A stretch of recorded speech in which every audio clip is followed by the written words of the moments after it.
Hi friends, welcome to my channel. మనం రాగి దోశ ఎలా వేసుకోవాలో తయారయ్యే విధానం చూద్దాము. ఫస్ట్ రాగి పిండి వేసి బొంబాయి రవ్వ మనకు దొరుకుతుంది కదా, బొంబాయి రవ్వ, వైట్ రవ్వ, తర్వాత పెరుగు వేసుకొని బాగా కలుపుకోవాలి. ఎలా అంటే దీనికి మొత్తం పట్టేలాగా కలుపుకోవాలి. చూసారు కదా ఫ్రెండ్స్, మనం ఇప్పుడు రవ్వ, రాగి పిండి, పెరుగు బాగా ఇలా కలిసేలాగా కలుపుకోవాలి. దీంట్లో మనకి తగిన వాటర్ పోసుకోవాలి. దీనికి సరిపోయే వాటర్ పోసుకొని మనం బాగా నీట్గా ఇలా కలిపేసుకోవాలన్నమాట.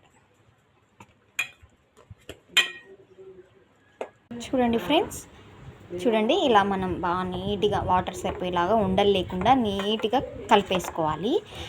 ఇలా కలుపుకున్నాక ఒక 15 నిమిషాలు 15 మినిట్స్ మనం పక్కన పెట్టేసుకోవాలి. ఇది బాగా నానాలి ఫ్రెండ్స్. 15 మినిట్స్ అది మనకి ఉడికే వరకు ఏమంటారు మగ్గే వరకు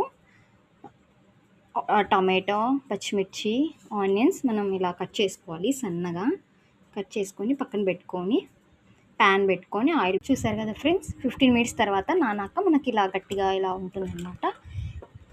వీటినంతా మనం మిక్సీలో వేసి గ్రైండ్ చేసుకోవాలన్నమాట. ఇలా మిక్సీలో వేసుకొని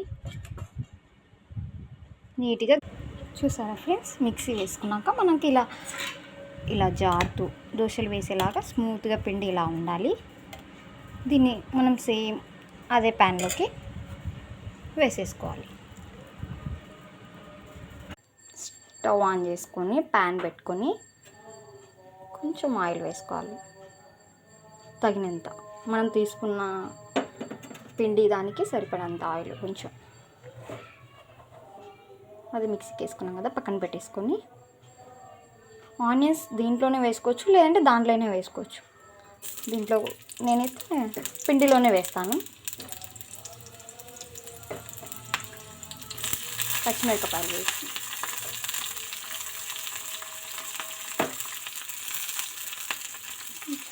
పోపు వేసేసుకోవాలి.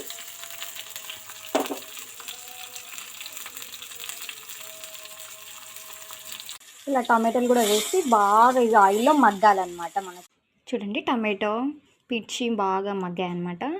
వీటిలో పోపు అంతా వీటిలో వేసి బాగా ఇలా కలపాలన్నమాట.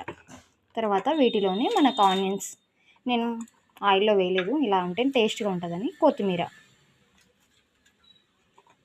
ఆనియన్స్ అన్నీ వేసి